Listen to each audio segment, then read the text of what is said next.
a great day to be a Coyote. Welcome, Coyote Nation, to another episode of Back to Pack Podcast, where we are going to be bringing you all of your favorite games, memories, and of course, discussion with our fellow Coyotes. As a disclaimer, we have no affiliation to the University of South Dakota.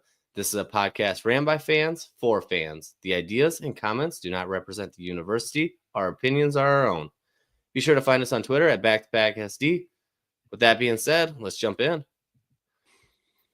All right. Well, hey, we get to do a preview for a home game finally, guys. Finally. Let's go. Ray's comment totally blocks out John when he did that. Ray's excited. He's here. Uh-huh. How about this, though? We got a special guest tonight. We do. He's a little sideways there. We're going to pull him up on stage here, get him unmuted. So what we had to do, Coyote Nation, there's a lot of you now standing on the edge of the cliff with some news that we'll get to in a little bit. And I really felt like we needed a few reinforcements on this to help encourage the positive thinking. And so we had to get the voice of the Coyotes in here to help settle everyone down just a little bit. How you doing, John? I'm great. Why is my camera sideways? Is it sideways to you guys? It is sideways. I don't know a little what's happening. sideways. How do you fix this thing? I don't know. Let's see if Are you on your phone? No, I'm on No. an iPad. Oh, does it need to turn? Maybe rotate it. Yeah. Oh, that's weird. It was fine till we got Yeah, going. oh, Ooh. No, I don't Ooh. know if that works either. Actually, I think the camera's on the other side. if No, you no, want no. to, There you Let's go. try this. There you There you go. go. There you go. Nice. I tell you what, nice. if you wanted to sum up how everything was going, I think John's camera situation pretty much nailed it right on the head. That's right. That's right. Season to date right there. Uh-huh. We need a hey, home shout game, out. though. You know that? Like, we need a home game. That's what we need right now. And I know Yes. this team's fired up just to get back in the building. I mean, the road trips will take it out of you. I know a lot of people don't, have never traveled with a team like this, and you just like, there's always things that are out of your control, right? And then you're in hotels and things like that, and it's not an excuse for like road losses, but there's a lot more that goes into this stuff, than what a lot of people understand. So I'm excited for these guys to have a couple of home games, and hopefully we'll get this thing going in the right direction. Yeah, absolutely. I think, this is just what the doctor ordered, for sure, getting in front of the crowd, getting us all amped up. We're going to have a blast. But Yep, we got and hey, our OGs are excited too. We got Ray chiming absolutely. in. We got Yoke fan as always in here. Mhm. Hey Grant, he appreciates the whiteout. Yep, I shirt. thought You're I'd- ready. I'm a promotions guy. I got the whiteout already teed up for us, so we're good to Heck go. yeah, same. Yep, There you Let's go. He's Let's ready to rock. go. I will say I had the girls at the dining room table tonight. What we ended up doing, instead of, Shields doesn't have a good USD selection up here, and we didn't have time to make it down to the bookstore. I went to Walmart and I bought them both white T-shirts, and I wrote Coyotes on there, but they ended up coloring it in with permanent marker and doing all the stuff. So they're rocking whiteouts, and they're feeling even better because they did it themselves this time. Nice. Can I tell you a great story similar to that, but it course. has nothing to do with a whiteout? Of course. All right. So in the Amy Williams era, we're Mhm. at Oral Roberts in Tulsa, right? And the Tulsa Marriott Southern Hills is where we've stayed almost every time I've been down there with the USD team. And they do a great job. Their breakfast is phenomenal. Okay. Probably the best in the Summit League. And as a bigger guy, I can put out there who has the good food and who doesn't. All right. I'm just going to do it. So anyways, you'll remember Chuck Love was an assistant coach and that whole group. And the gals are serving breakfast, whatever, and he's talking to them and whatever. Well, he ends up like recruiting them to come to the game and watch our team play because they've just served our entire women's basketball team. And true story, these gals show up, and there's like 4 or 5 of them. They show up in these neon shirts. Okay, they're like red, or they're like pink and orange and green and yellow, whatever. And they had to have just gone to Walmart to buy these things, and they wrote South Dakota across the front of them in magic marker. And I was like, I'm setting up for the game and whatever, and we're getting ready to start. And I look over, and because I just hear like this commotion from across the way, And I look over there, and I'm just dying. And Chuck is looking directly at me because we sit across from the basketball team, Yeah. the team bench at Oral Roberts. He's looking at me, just laughing and shaking his head. And I was like, "That is so awesome!" So it had nothing to do with red, nothing to do with white. It was just neon shirts, and they wrote South Dakota across the front of them. And we recruited fans for one game down in Tulsa. That's I love awesome. it. I That's love that. so That's cool. so funny.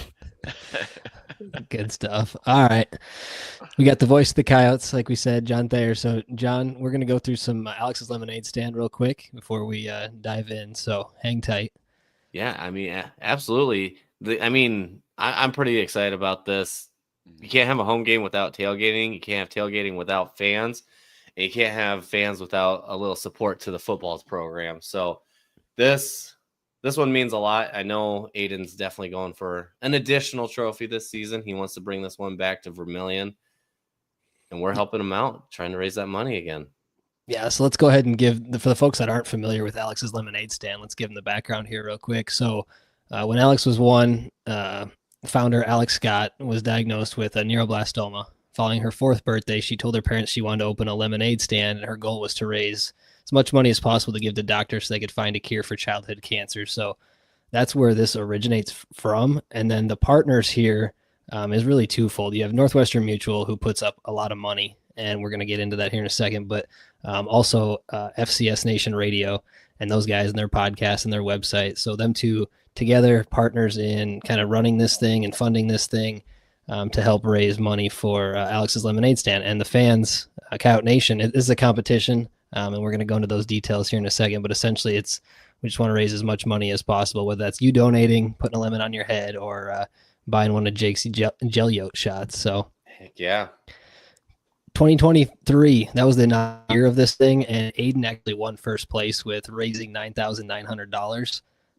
Last year, Jake, we fell a little short. Grant, we had some tough competition. The folks up north put up a ton of money, but we did get second. We raised $7,500, which we're still darn proud of. But this year, we're trying to step up our game and see if we can't win that trophy back again for Aiden. So the way to do that, starting off with first things first, Lemon Top Challenge.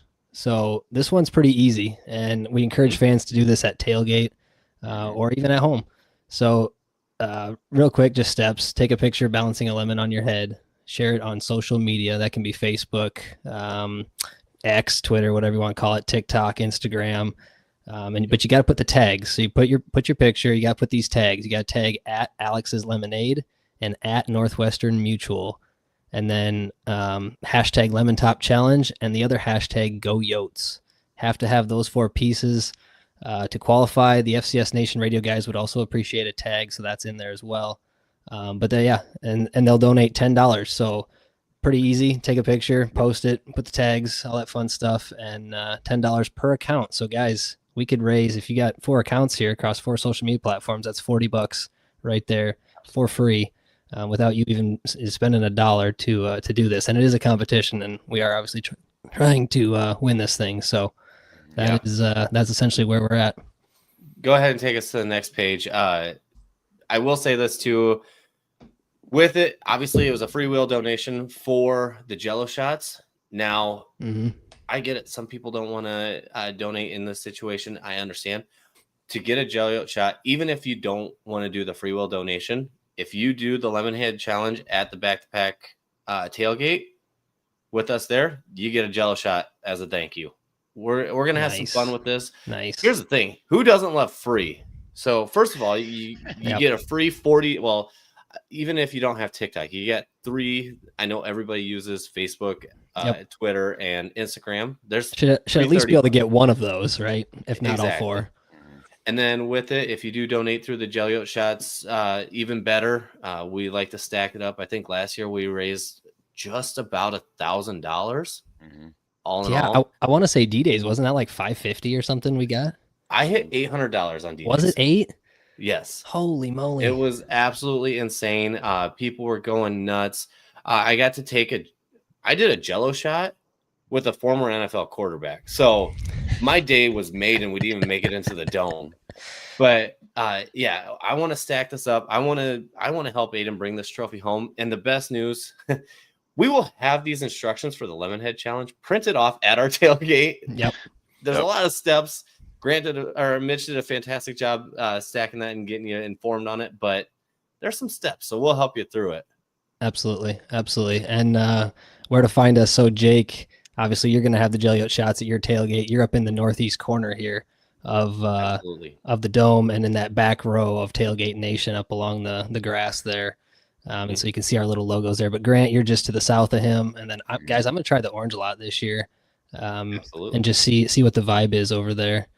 And I'll report back. But yeah, we'll see how it goes. I'm looking forward to it because I know we didn't win last year, but we still raised a ton of money and we're super proud of that because it is such an awesome cause. So yeah, no, I'm so excited to do this again. And real quick, before we go into it, I think my favorite part, besides obviously helping and raising money, is I get to chat with Coyote fans that I've never met before. And the amount of people I met, the random folks that just stopped in that recognized us from this, or me just walking around, I honestly look kind of like I was selling Jello shots, just door-to-door salesman kind of thing. But it was a blast having conversations with people as we did it. What's the alcohol choice real quick on those? Yep. So I'm a vodka man when it comes to Jello shots, but I did class it up a little bit. It's strawberry vodka and cherry Jello. So you get a little fruity cocktail. Nice. There you go. They are red, obviously. Absolutely. All right, John, how about this? Dakota Dome East Side upgrades. So you've seen this in person. Thoughts on this?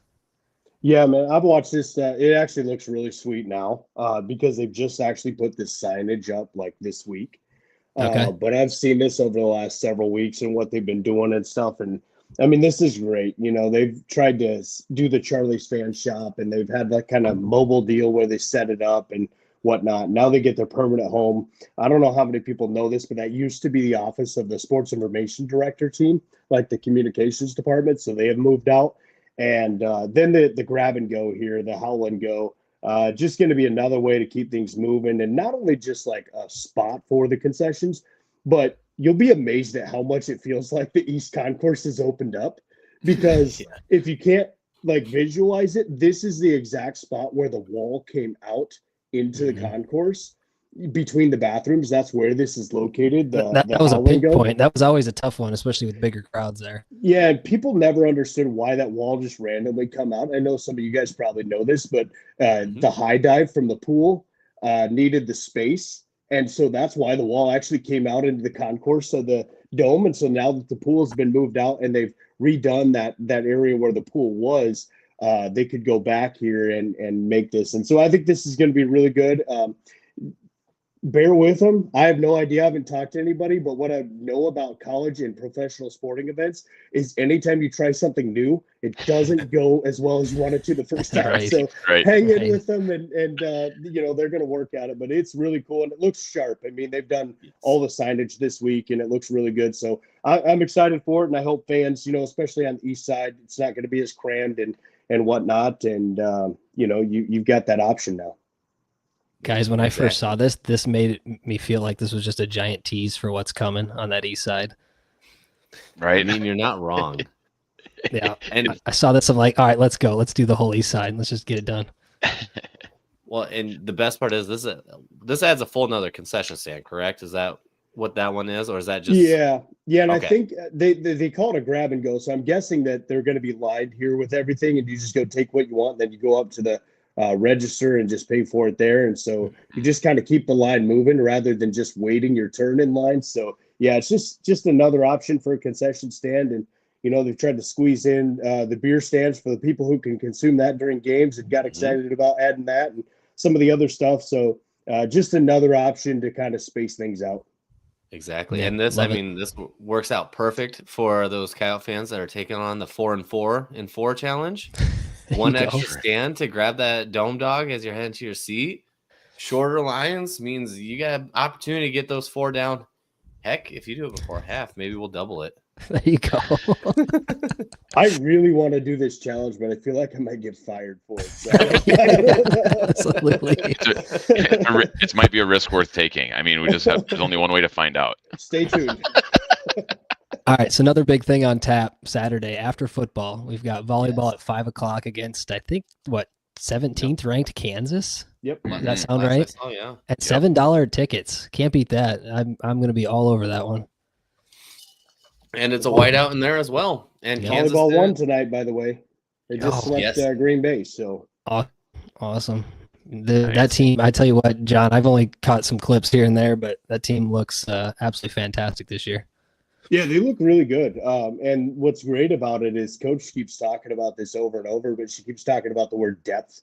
I mean, this is a team that they feel like, it doesn't matter if Lauren Medic is off on one night because somebody else is going to step in, and they got players. I mean, Cameron Ferris is playing really, really good right now. 2 Defensive Player of the Week honors. But they feel like they've got others, in there that can fill that spot. So I'm excited for them. Can't wait to see what happens. They feel like they probably should have, they feel like they had opportunities to win against Oregon, and they feel like they should have beat UConn. And so, I mean, we're looking at a team right now that's 5-1 after tonight, and feel like they could be almost 7-0. And so they're excited, and I hope they keep having success.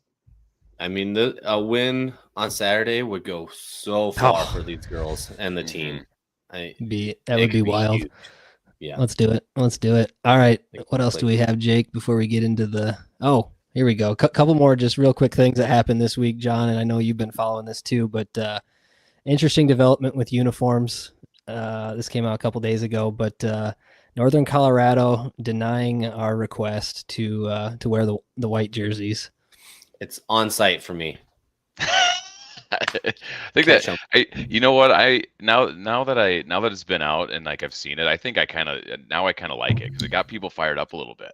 I mean, I think people, it's an opponent that, if you go way back, the NCC days, like a familiar opponent, but for any more recent fans, like, oh, okay, it's an out of conference team, now there's a little juice behind it. So that's fine. We'll still white it out, but we can be petty. That's fine.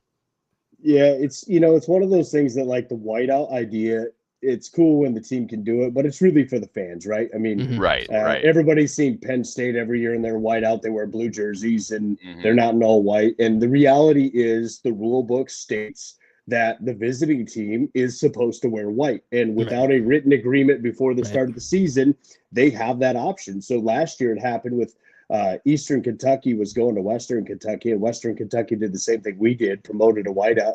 And Eastern Kentucky in the same state, even though they're in different levels, they were like, "Yeah, we're wearing white. We're not letting you do this." Yeah. And so it kind of got them stirred up, kind of like it has our fan base or whatever. And the reality is, it's for the fans. And you know what? Here's how I look at it: is look, I'm looking for all the wins we could get. We're 0-2 in the white jerseys right now, so let's try something different. There's something to that. So I'm all about, if things aren't working, let's change something and try to get it going in the right direction. But I get it. People are fired up because, they want it. It would look sweet with the fans and the team. But you know what? It's for the fans. I really hope everybody can wear white and take part. And like you guys did, go get a white shirt for your kids or for the adults and just write Coyotes across it. Who cares? It doesn't matter really what it says. Just matters that it's a white shirt, and it'll be sweet.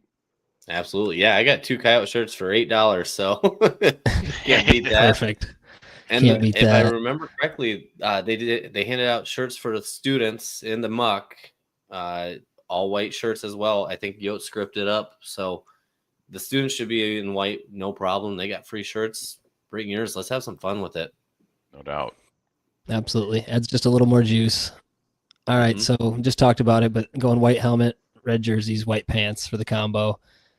Obviously wear white. This was announced a while ago, guys. This has been, in the programming side for the marketing team for a while. So that's why it's not changing now at the last minute.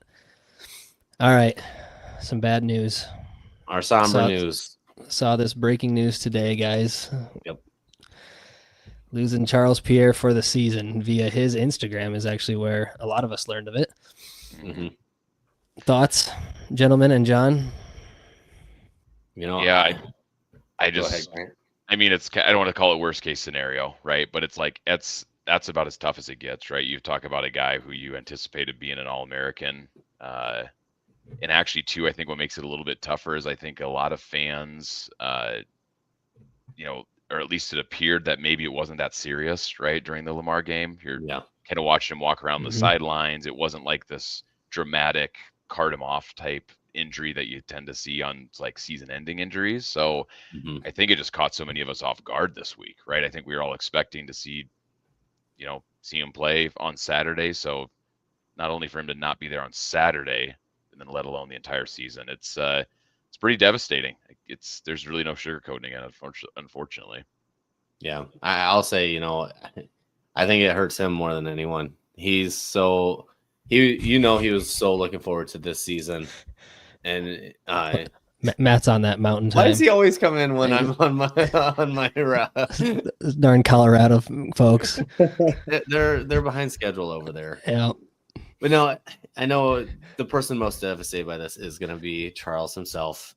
He had an opportunity. He probably looked at this season as a big opportunity.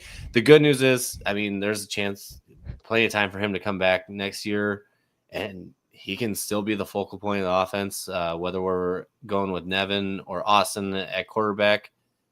I mean, he gets to be the guy to shoulder the load going into next season if that's how it shakes out. Yeah, absolutely. And John, I guess you're closer to the program in that you get to see some of the practices and stuff, a little closer to the players. What are your thoughts on this and the guys that are behind him? Yeah, I mean, I think first of all, like Jake kind of said, like when I actually saw this and heard about it earlier today, I was just like devastated for Charles, because Charles is like one of the hardest working guys that I've seen, and he's just so chill and just so humble with who he is, right? And he knows he was good. I mean, he was our first Division I running back that went over 1,000 yards, and that happened last year, right? And so everybody, put the pressure on the idea that they've got Charles Pierre back, they've got all these weapons, and he has never blinked. Like, he just keeps doing his thing. But now that we know and that he's out, I mean, this gives a great opportunity. LJ Phillips, we saw him 2 years ago, Western Illinois, really break onto the scene, and then everybody's kind of like, well, where'd LJ go?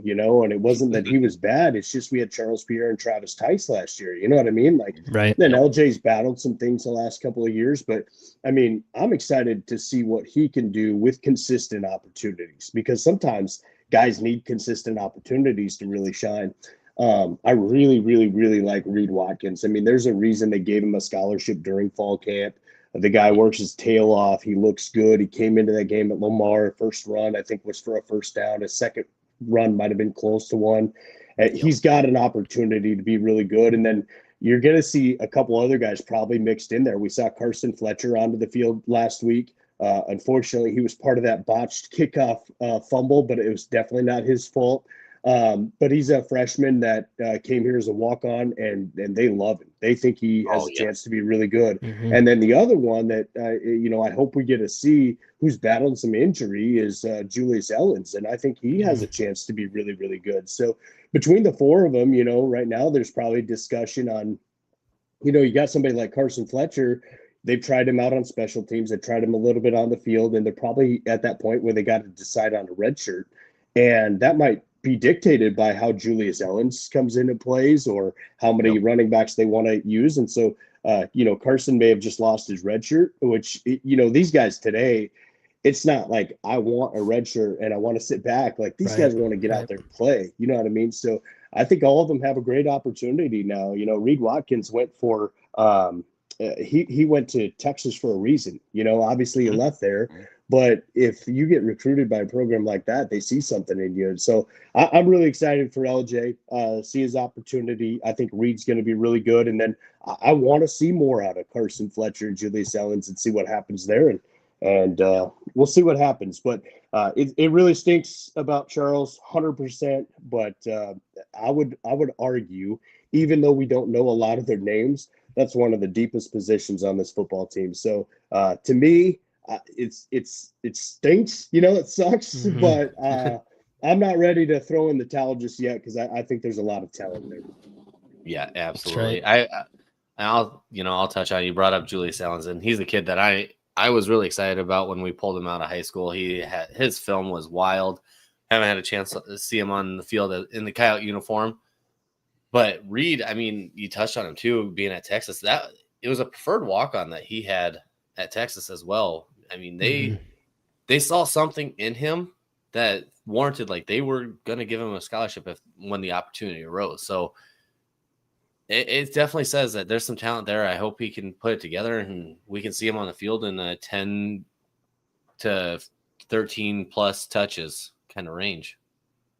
Yeah, I do think it's something that we'll see a lot of guys get opportunities. I think LJ is going to be the guy that'll start and have his opportunity first. But I'm not sure if LJ is going to be a 20 carry kind of guy. You know what I mean? So I think they're going to get 2 or 3 guys in there at 10 to 15 touches a game, and then they might have another one that comes in and gets that kind of 5 to 10 range. But we'll see. It'll be interesting to see how they use it, and I'm excited for it. It gives them a chance to try some other guys, and we'll see what happens. Yeah, and just one last thing on those other guys is they're going to be needed. Whether they're ready or not, they're going to be needed because the Valley is a gauntlet, as we all know, and we run a 2-back system. And so, I could see us using 2 to 3 to even 4 guys there, especially to find kind of the 2 that have the hottest hands. So, yeah, absolutely. So can't wait to see those guys step up. All right, let's jump into the Bears. Get into it. Series history real quick, 37th time all-time meeting between Coyotes and Bears. They lead the series 20-16, dating back to 1959. Majority of the matchups, as we know, guys, happened in the North Central Conference, the NCC days, Division II. South Dakota has won the last 3 meetings, including the last one in 2019. USD won 14-6 in Greeley. We've also won the last 4 meetings in Vermilion, and since moving to D1, we're 3-1 against them. So a little bit of background for us, a little more positive than the other games we've looked at the last 2 weeks. Well, we've scored more points in one game against them than we did in Iowa throughout Iowa State throughout the history of that one. So, right. No, it's good. This one's going to be fun. A lot of us that, followed the NCC, if you can remember back to that far. John, your history, how long have you been calling Coyote football? Well, I started doing sidelines in probably 2014. Okay. And then what about the official play-by-play? That was the COVID spring year. Okay. Wow. That's right. The 4-gamer. It was wild, but what an intro to it. Yeah. Yeah, it was. We didn't know what would happen. And then obviously this happened, my adjustment happened in May, and then we didn't know what would happen in the fall, and then we didn't have anything, And then they're like, we're going to try this in the spring, and we couldn't travel with the team. So we go out to Youngstown. We fly into Pittsburgh, rent a car, drive up to Youngstown. Crazy. That game was ugly. We drive back to Pittsburgh, fly out the next day. It was crazy. So, great intro to it. 100%. Yeah, what a good first year to be the guy. Right.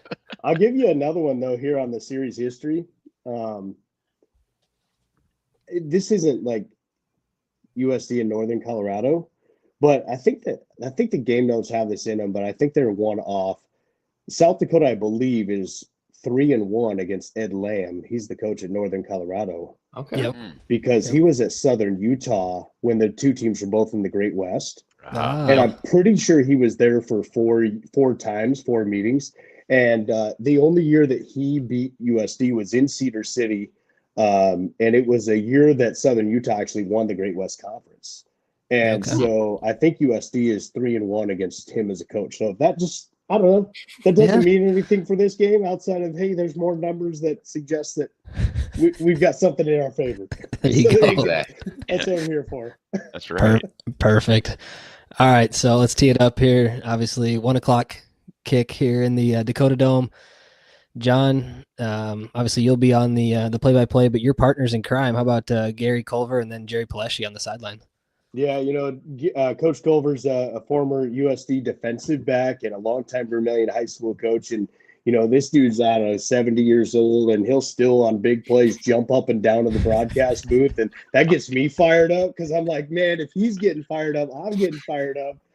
So that's fun. And then Jerry went to USD and obviously does the women's basketball games for us as well. And he just loves the Yotes. So we got a group that just loves it. We're ingrained in it, and man, it's fun.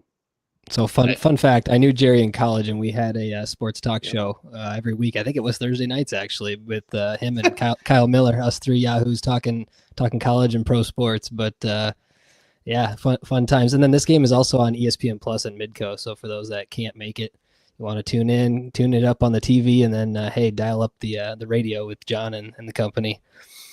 Absolutely. Actually, I'll say this: John and Gary saved me last week during the Lamar game with that garbage of production. I just went play by play and muted the TV. I caught more plays listening to John than I did dude listening to ESPN Plus. I don't want to relive that. That was horrible. Yeah, I'll say this about our broadcast. I'm not sure we're quite. Are you guys Vikings fans? No, I'm not no, a Vikings fan. Well, I wouldn't say we're quite like Paul Allen broadcast, but you will know when we are very disappointed with a player situation. Yes. Just like the fans are. So, like I said, we live and die with it, and it's a lot of fun. I will say it was actually comical. So back when the boxes behind you used to host was fans sitting up there, Grandpa Larry used to sit kitty corner from you.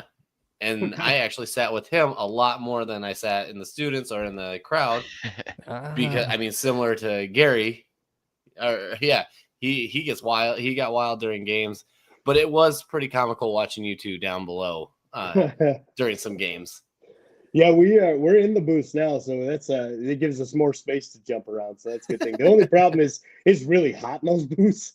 So we got to bring some fans, and they have these like window ACs, but when you're doing an audio broadcast, you can't have that noise running in the background, right? It's just exactly. So we just sweat it out with everybody else. See, East Side upgrades. Let's go. There you go. Last thing, John, on radio, Varsity Network app, right? Is that where people can tune in? Obviously, is it on like iHeartRadio? Can you tune up 106.3 anywhere else and get it that way too? Or I don't know. Learfield put together the Varsity Network app, and you can get all Learfield schools on it. You can also go into it and search South Dakota and like favorite. And then every time our Monday night show or basketball game or football game starts up, like you'll get a notification that the broadcast starting as well. So, okay. Yeah. And I guess just quick plug too for you, John, since we're talking media real quick, you've got the Yokecast podcast that you do every week during the basically entire school year. And then you've also got the coaches show, on Monday nights at OLC. So you're busy throughout the week. Yeah, we keep things going, but Monday night, it's the Coyote Report in Vermilion, and we love to have people in person or listen or tune in. We do it on Facebook Live as well, so that's a lot of fun. And then Yokecast every week. It's either a student athlete, coach, administrator, whatever it is. But this week it's Cameron Ferris. She's from Lansing, Kansas. Her sister played for KU, and now she gets to be a part of hosting KU this weekend. So pretty cool opportunity for her. So we've had everybody from tennis to triathlon to football and basketball and everything in between. So if you haven't checked it out, I'd love for you to do it. It's on any platform where you get your podcasts. Yeah, good stuff. My personal favorite is getting those Europeans from the tennis team. Yeah. We get some of those, even like we had a high jumper here a couple of years ago, and I think she's still there.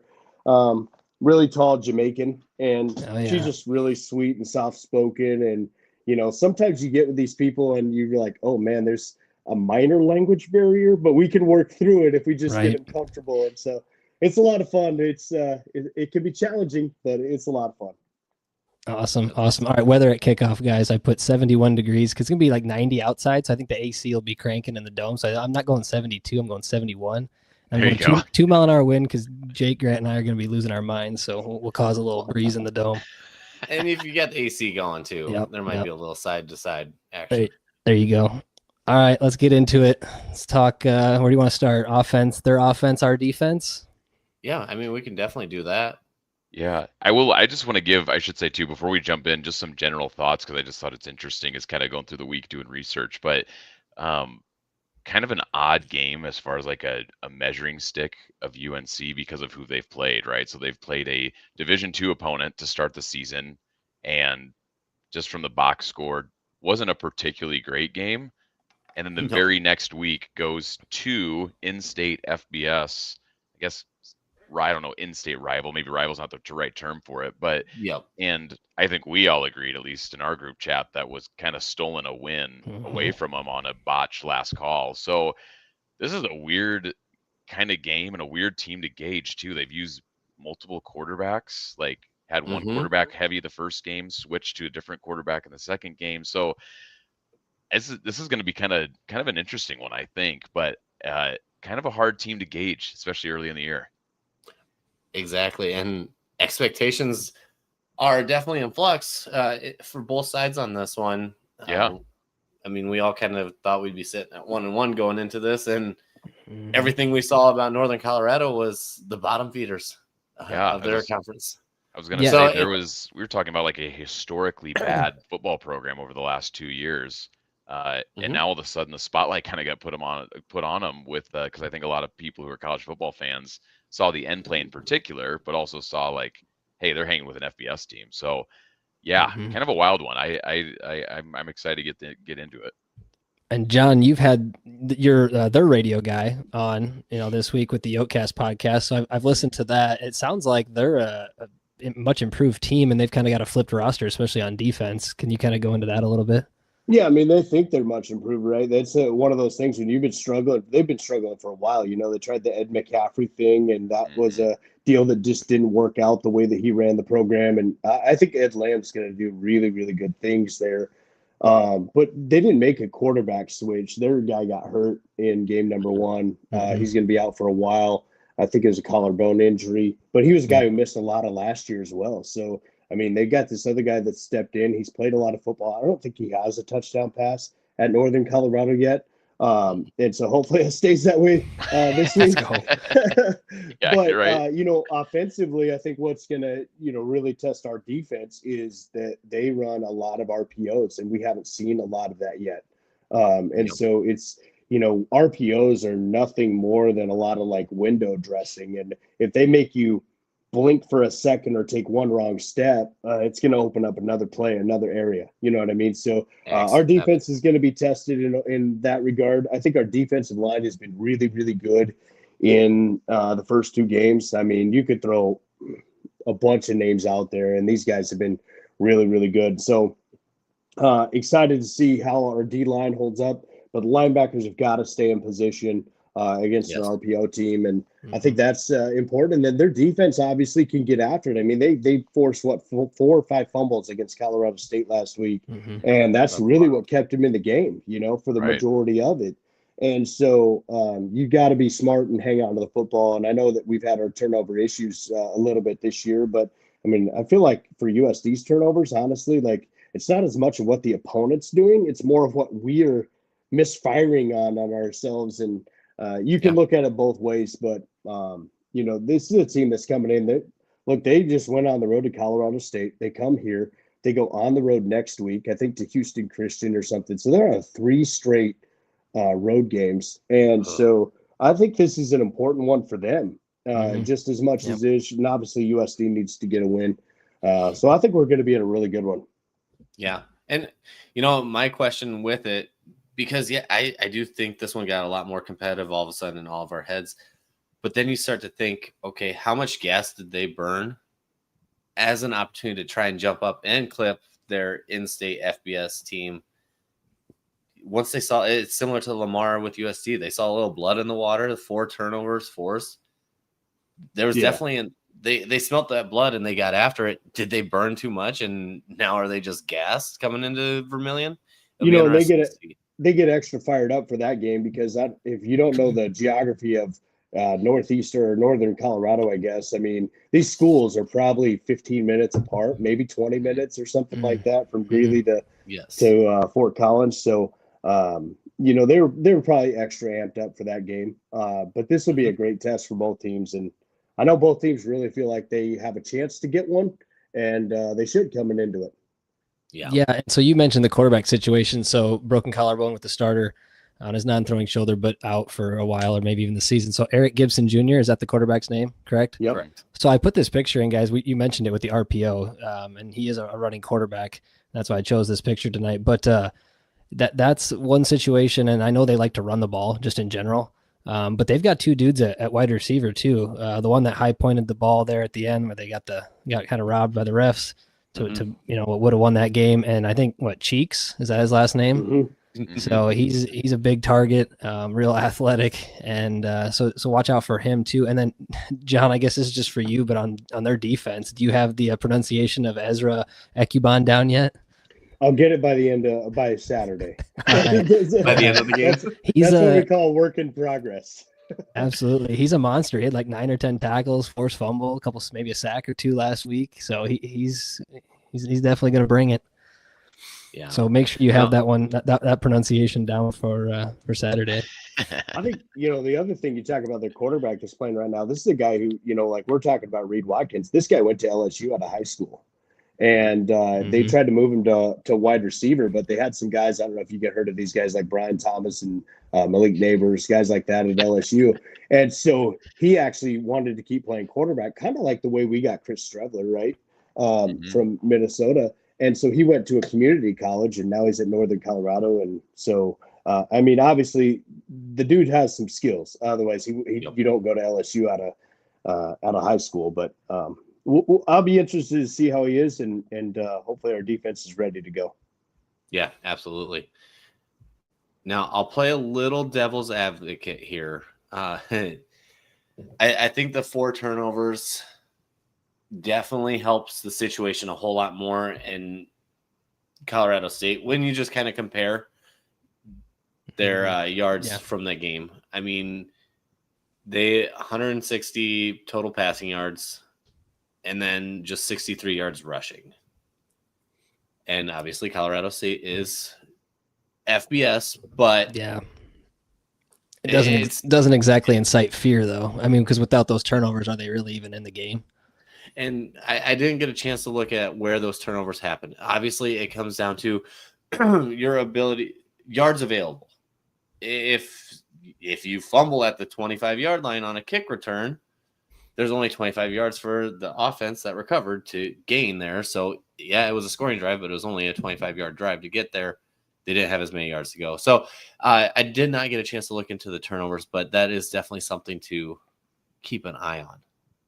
Yeah, Grant and John, this question is going to be for you two guys. Is, on Coach Talk this week on the various media channels that we hear him do on Mondays and Tuesdays, he'd mentioned a lot of this week is about us, right? And turning the focus to us and what we need to do and not make the same mistakes twice, and start executing at a higher level and putting the ball in the end zone, on offense. So I guess the question to you guys is like, what are you looking for on Saturday as the Yotes do kind of turn that conversation and outlook maybe more internal and not so much what does UNC do, but what do we need to do?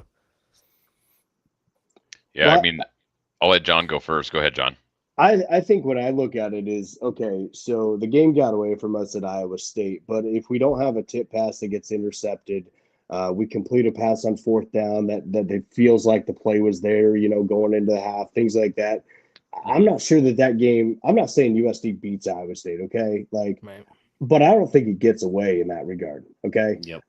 We don't make an error on a kickoff last week, and we don't fumble on the 1-yard line. I feel like that game, the result is different, drastically different. So I think that's what Coach's message is like, look, we're going to have a game plan for the other team, but we got to clean up our own side of the ball. And you hear coaches say that all the time, and it does sound like coach speak, but the reality is, if you don't stop turning over the ball, right, and you don't start finishing some of these plays, you're not going to have success. That's just how it is, and that's how it is in the Missouri Valley Football Conference. So I think a lot of that is just like, man, we gotta take care of things on our own side of the field, and the rest of it's going to come. I feel like, the defense did a lot of good things scheme-wise against Lamar last week.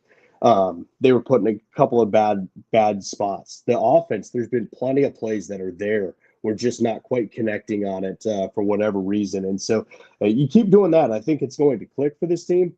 But, man, I'm telling you, like, right now it's stop making those silly mistakes. The one on the kickoff, just like they practiced that so many times. And you have one guy make a mistake and they collide and all of a sudden the ball's on the ground. And you just can't have things like that. So Coach talked about, we've had 2 special teams mistakes 2 weeks in a row, and the other one was, of course, the long snapper touching the ball early on a punt instead of letting it roll. And so you just got to clean up things like that. And I think they're committed to doing that. And I don't get the feeling like anybody is fearing like, man, we put together a bad roster. They think they have a really good football team. And I do too.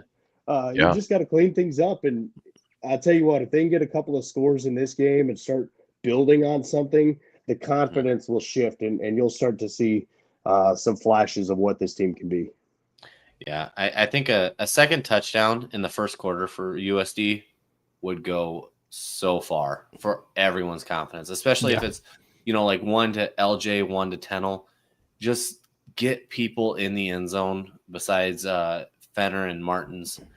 And I think people will get more excited. They'll feel more comfortable. They'll be more relaxed going into it. And the sky's the limit then. Yeah, I would say you got to get some of these guys involved. You got to get some of their confidence built. That's what it is. And then you start walking with a different swagger, and you just start like everybody builds off of it. That's how it works. Mm-hmm. A little bit too is like the turning inward, right? Is like the you really have a good ability to do that when you're at home as well too, because it almost feels like, not to minimize what happened at Lamar, but like those mistakes, like yes, they hurt, but when you're on the road and those things happen, to Jake's point, like the team can kind of smell blood in the water. The crowd can kind of smell blood in the water. And then the energy and the whole, field starts to change a little bit, where you make a mistake like that at home, it's not as impactful. But on the flip side, just to your point, John, you get some momentum at home. We've all seen what that looks like in the dome. Like we ran people out of the building in the dome and did it often last year. Right. And I think this roster, the talent on this roster, there's no reason they can't do the same. Yeah, 100% agree with you. And they've never lost on the new turf yet. So let's hopefully that keeps going. Right. We have to defend the dome, and we have to defend that new turf. Yep. Yeah. Every blade of that new turf. I see some of these guys walking around, and I've talked to a couple of them, and I mean, a couple of them looked at me and just said, "Hey, it's a new week." That's the way they're like, turn the page. It is what it is. Move on from it. As long as you get better as it goes on. I mean. Yep. All the opportunities that you or all the goals that you had before the season, like they're all still within reach. Like there's nothing. If we start winning a bunch of games, nobody's going to care what happened the first 2 weeks of the season, right? We might look at it and say, "Dang, we could have had another home game, or we could have done this, whatever." It doesn't matter. Get some momentum and see what happens. Yeah, I mean, we've seen teams go to the championship in the FCS. Not riding their home turf the whole way there.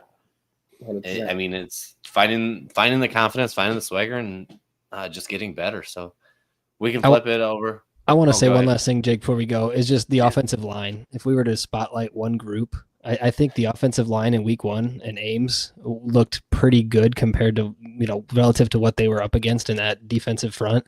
But then you flip to Lamar, and we looked a little confused and really inconsistent from drive to drive. That opening drive, they go down, score, punch it in, and then it's just kind of didn't look good the rest of the game. And so that's really where probably my focus is after the first drive for the Yotes in general and that offensive line, how do they bounce back and put something better together here for week 3?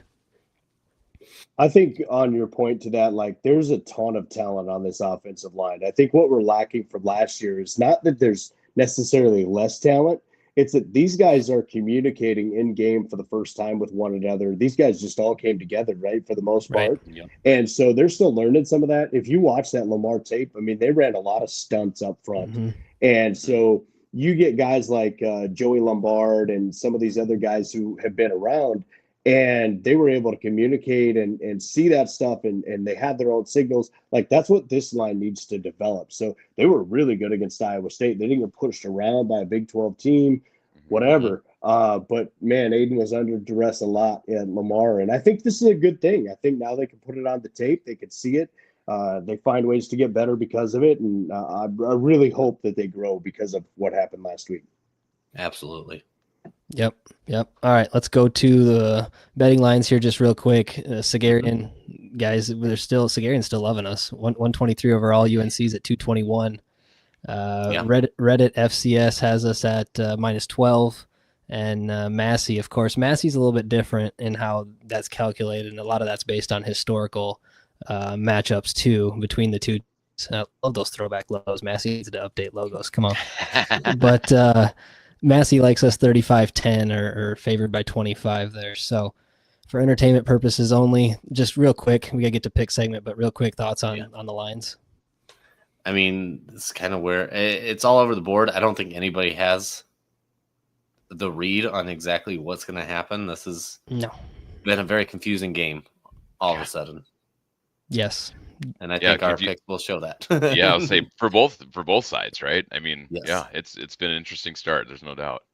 Now, John was a late ad, so we were not able to get his prediction put up on here. But I'll say, John, can you give? John, are you able to give a prediction? I don't think. Yeah, so can you? Because you're calling the game.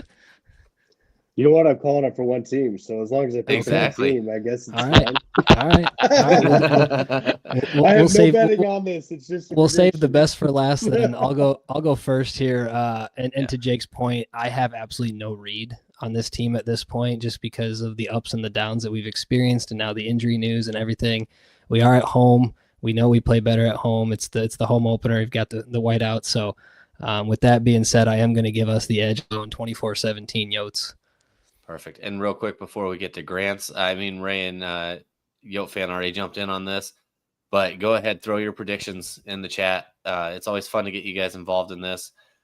We keep track of those, see if anybody does hit. So it's nice to add. Yeah. So both Yote fan and Ray already in here, like you said, both at 28 and 10 and 14. So similar to what I was thinking there. Mm-hmm.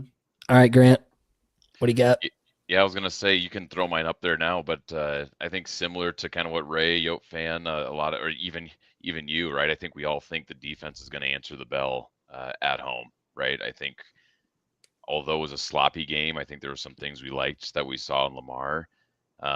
For me, it's just the offense. Like we gotta see some more consistency, more execution, to John's point. But it's kind of a weird one because, like we said, preseason starting off, I think we all looked at the schedule on this one and circled a big green W and said we're going to blow them out of the building. Yes. And like, there's a part of me too that even as I was putting my score prediction together, I'm like, I think there's a chance that we can still do that. Absolutely. Yep. I just don't have that level of confidence just because it's been so inconsistent to this point. But to my point earlier, like you build some momentum, you get up on a team at home in the dome and you get the dome rocking. Like I can see a situation where we really hang it on them, but until I see it, I'm going to stick with the 28-17 prediction. Conservative. All right. And real quick, Jake, before you go, we got Matt coming in here at 31-7. I like the confidence. Hey, defense holding them to 7 would be absolutely fantastic. Yeah. Don't worry, Cow Nation. I got the optimism for you. So go ahead and throw that bad boy up there. I'm thinking 41-17. There we go. And hey, by the way, we did not talk about these beforehand, guys. So the fact that we all chose 17 is really, really interesting. Yes. No, this is a swagger game. It's a little bit of it's twofold for me. It's a swagger game, get right game for USD. I truly believe they're going to find themselves this weekend. And we're going to walk out of the dome feeling much, much better compared to where we were. But then also, I'm leaning back into what I previously said about UNC. Did they burn a lot of gas last week trying to jump up and grab that FBS opponent? Like John said, that's 20 miles away from them. I mean, that definitely could be a sign. But I believe the Coyotes get their swagger back when we get things rolling. Would love it. Would love to put up a 40-plus point game in the dome. And Mitch is back to 6 then. I would be back to a 6 on my panic meter. Absolutely. All right, John, we set the stage for you on the last one here. All right, you ready? We're going to see the offense click. Okay, this is going to be a 300 to 350 yard offensive performance with this team. They're going to hit a couple of explosive plays. I like where Matt's at with the offensive number. I'm going inverse numbers, 31-13. There you go. All right, from your mouth to the big man upstairs ear. Let's go. Let's do it. Let's go. And Matt says he can smell Greeley from his house. So yeah. Yep, Colorado boys there. There you go, Colorado boys, stand up. And all right, you know what? Mikey Munn just had his first pick. You know where he's from? That's right, Colorado. That's right. That's on the neighborhood, right? Back step of Greeley. So, we might get another Mikey Munn pick here.